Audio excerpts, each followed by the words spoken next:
കൊടുങ്ങല്ലൂരിലെ UDF സ്ഥാനാർത്ഥി advocate OJ ജനീഷിന് നാമനിർദ്ദേശ പത്രികയ്ക്കൊപ്പം കെട്ടിവെക്കാനുള്ള തുകയിൽ ഒരു വിഹിതം അമ്മയുടെ സുഹൃത്തുക്കൾ പിരിച്ചു നൽകി. കുഴൂർ തുമ്പരശ്ശേരി പ്രദേശത്തെ തൊഴിലുറപ്പ് തൊഴിലാളികളായ സ്ത്രീകളുടെ സംഘമാണ് പണം നൽകിയത്. ജനീഷ് ഇന്ന് പത്രിക സമർപ്പിച്ചു.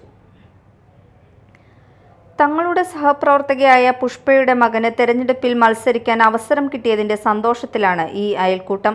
നാട്ടിൽ തൊഴിലുറപ്പ് ജോലിക്ക് പോയിരുന്ന ജനീഷിന്റെ അമ്മ പുഷ്പ ആരോഗ്യ പ്രശ്നങ്ങളെ തുടർന്ന് കുറച്ചു നാളുകളായി തൊഴിലുറപ്പ് ജോലിക്ക് പോകുന്നില്ല. എന്നാലും അയൽക്കൂട്ടത്തിന്റെ മറ്റു പ്രവർത്തനങ്ങളിൽ സജീവമാണ്. തങ്ങളുടെ അയൽപ്പക്കത്ത് നിന്ന് ഒരാൾ നിയമസഭയിലേക്ക് മത്സരിക്കുന്നു എന്നത് അഭിമാനകരമാണെന്ന് CDS ചെയർപേഴ്സൺ സ്മിത പറഞ്ഞു. നമ്മുടെ കുടുംബശ്രീയിലെ മെമ്പറായിരുന്ന പുഷ്പ ചേച്ചി അതുപോലെ തൊഴിലുറപ്പിനും വർക്ക് ചെയ്തിരുന്നു. അപ്പോൾ പുഷ്പ ചേച്ചിയുടെ മോൻ നമ്മുടെ കൊടുങ്ങല്ലൂർ നിയോജക മണ്ഡലത്തിലേക്ക് UDF സ്ഥാനാർത്ഥിയായിട്ട് മത്സരിക്കുകയാണ്. അപ്പോൾ നമ്മുടെ വക ഒരു ചെറിയ സ്ഥാനാർത്ഥി ഇതിലേക്ക് കെട്ടിവയ്ക്കുന്നതിനായിട്ട് ഒരു ചെറിയ എളിയ സംഭാവന ഞങ്ങളുടെ എല്ലാവരുടെയും വകയായിട്ട് നമ്മുടെ ജനീഷിന് കൊടുക്കുകയാണ്. ജനീഷ് വിദ്യാർത്ഥി രാഷ്ട്രീയത്തിലൂടെ ഉയർന്നു വന്ന് ഒരുപാട് കഷ്ടപ്പെട്ട് വന്നിട്ടുള്ള ഒരു യുവ നേതാവാണ്. അങ്ങനെ യൂത്ത് കോൺഗ്രസ് പ്രസിഡൻ്റായി ഇപ്പോൾ നമുക്ക് കൊടുങ്ങല്ലൂർ നിയോജക മണ്ഡലത്തിലെ സ്ഥാനാർത്ഥിയാവാനുള്ളൊരു അവസരം നമ്മുടെ പുഷ്പ ചേച്ചിയുടെ മോനായ ജനീഷിന് ലഭിച്ചിരിക്കുകയാണ്.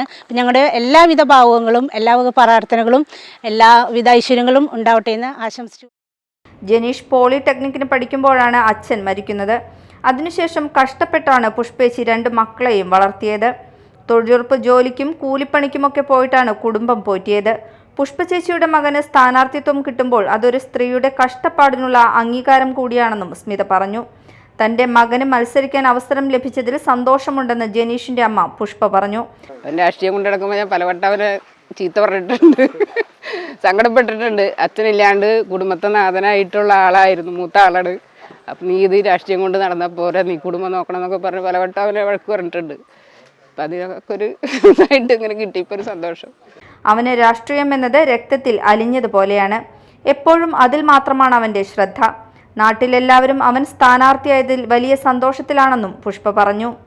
ജനീഷിന്റെ വീടിന്റെ മുറ്റത്ത് നടന്ന അയൽക്കൂട്ടത്തിന്റെ യോഗത്തിൽ തുക കൈമാറി.